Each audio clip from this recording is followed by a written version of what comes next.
Hi, I'm Joanna Jason. Now we're going to talk about the two famous Greek mythology. We have Pygmalion and Galatea and Adonis and Aphrodite. These are two legendary mythological allegories about love and hidden moral lessons. But first, let me give you some trivias and some backgrounds about them. Alright? Okay, let's start the first trivia for Pygmalion and Galatea. First, who is Pygmalion? Do you know that Pygmalion? He is a sculptor with unique skills. He made an ivory statue representing his ideal of womanhood and then falls in love with his own creation. This is Pygmalion and this is Galatea, his own creation. Okay, next trivia. Do you know that Pygmalion is most familiar in the book of Ovid's Metamorphoses in its 10th book? Okay, next. Do you also know that Ovid's Pygmalion has inspired many works of literature, and some of which are England, Scotland, Ireland, Germany, Romania, and USA. Wow. Okay. Do you know that there is a psychological phenomenon? This is Pygmalion effect, derived from Pygmalion, in which high expectations lead to improved performance in a given area. This Pygmalion effect, as you can see this picture, this is the boss, and this boss shows negative expectations towards his employee. So the result is negative because his expectation is negative. So the result is negative.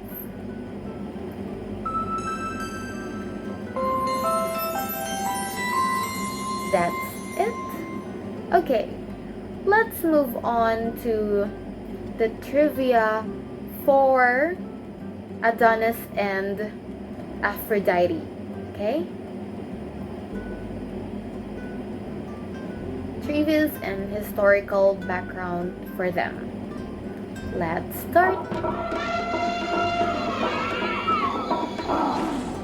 Do you know that Adonis was the mortal lover of the goddess Aphrodite? So he's mortal. Next, do you know that Aphrodite declared a festival for commemorating Adonis' tragic death, which was celebrated by women every year in midsummer, and this is called Adonia Festival. Okay, next trivia. Do you know that during Adonia Festival, the Greek women would plant small pots containing fast-growing plants, which they would set on top of their houses in the hot sun, and these plants would sprout but soon wither and die. Then the women would mourn the death of Adonis, tearing their clothes and beating their breasts in a public display of grief. And that small pots, those plants with small pots, this picture is Gardens of Adonis. Okay, next trivia. Do you know that Adonis was also said to have been loved by other gods? Not just only Aphrodite and Persephone, but he was described as androgynous. It's pride. His pride, maybe. For he acted like a man in his affections for Aphrodite, but as a woman for Apollo. I also love Apollo. Okay, next. Do you know that the central idea of the myth of Adonis is the death and resurrection? which represents the decay of nature every winter and its revival in spring. That's why it's death and resurrection. Okay, that's it. Okay, now let's go to the story of Pygmalion and Galatea, which is the main character is Pygmalion. Pygmalion was the best sculptor and his works were unique and admired throughout the world. One day he traveled to the island of Cyprus. Because Cyprus has access to a sort of marble where the quality could help his sculptures would appear as if they had been made from ivory. Pygmalion was too picky about choosing women. He could only see women's flaws, and because of that, he preferred celibacy. Then one day, there was a great block of marble delivered to his workshop. Pygmalion noticed that the raw stone had the necessary qualities to conduct his magnum opus. That magnum opus was planned to edify a statue of a woman, but not a woman like the ones he saw on that time. For him, those women were vulgar, maybe because at that time prostitutions were widespread. Pygmalion prepared himself to build his perfect woman, which is young, pretty, and virgin, because the island of Cyprus didn't have this type of woman. When Pygmalion started to sculpt, he used his imagination as an inspiration for the woman of his dreams, and thus he began to work for a long time. He dedicated himself exclusively to the construction of his masterpiece. He thoroughly dedicated himself to all the details of his work, and the outcome was so perfect. He sculpted the most beautiful statue he had ever sculpted. Pygmalion felt enchanted by his own work and gave her the name Galatea. So here comes Galatea. The statue was so perfect that the artists would sometimes touch it to ensure that it was not a real woman. Then, Pygmalion fell in love with his own masterpiece. He caresses his face and dressed it with the purest of silks. His love for the statue was so immense that he even put it in his own bed to sleep. That's how he was so obsessed to Galatea. Alongside it, Cyprus celebrated the day of Aphrodite's festivities, the goddess of love. Pygmalion walked to the temple to pay tribute to Aphrodite. He gave an offering to the goddess and he begged Aphrodite about his situation, that he did all to avoid love. And he said, but not to offend her intendedly. He begged or prayed to the goddess for a wife like his marble girl, which is Galatea. And the goddess Aphrodite, she felt touched by that plea from him. After that offering, Pygmalion returned to his home to meet the statue, his beloved Galatea. He picked it from his arm and kissed it on its lips. In that moment, he suddenly felt the warmth of the softness of his lover's lips.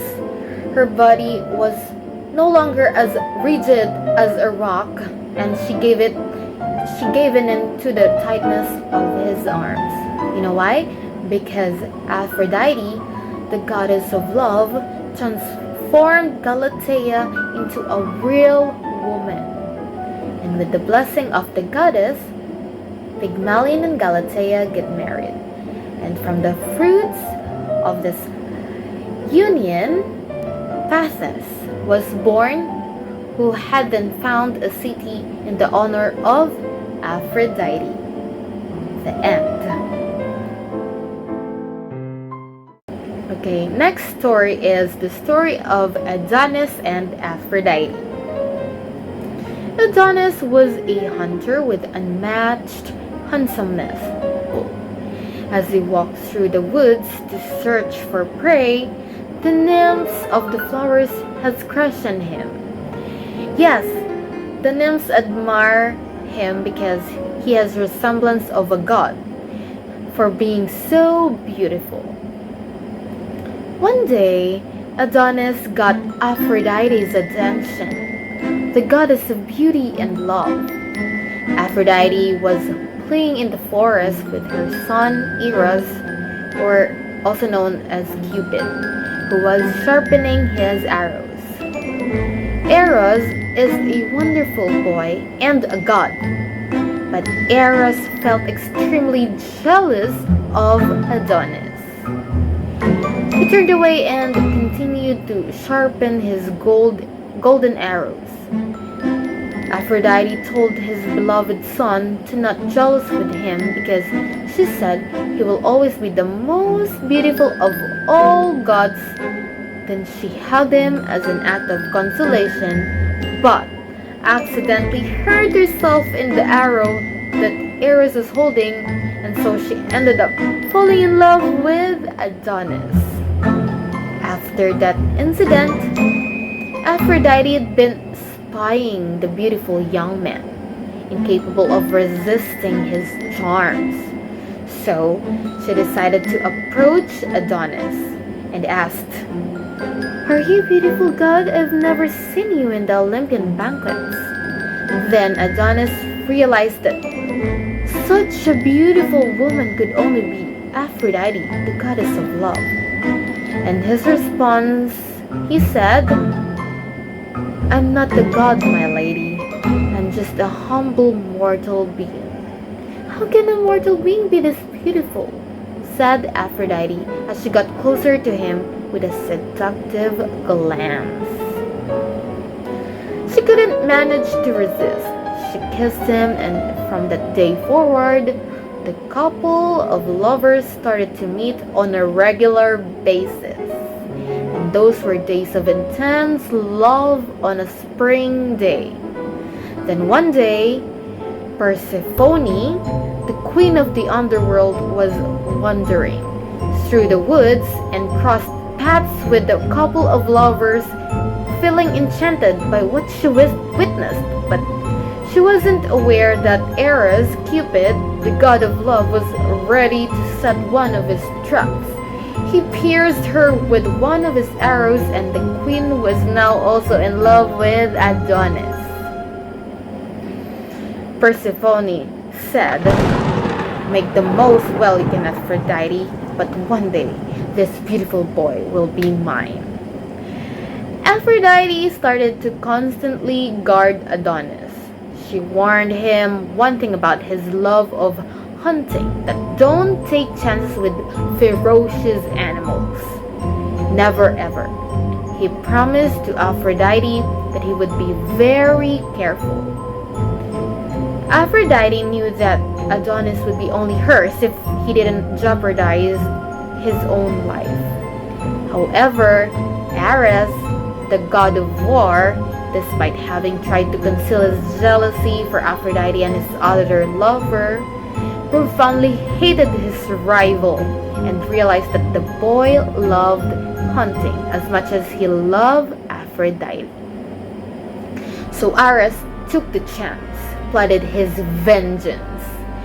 When Adonis was walking through the woods looking for prey, he faced a powerful wild boar that Ares instigated the youngster's thirst for blood, and he ended up forgetting the promise he had made to Aphrodite.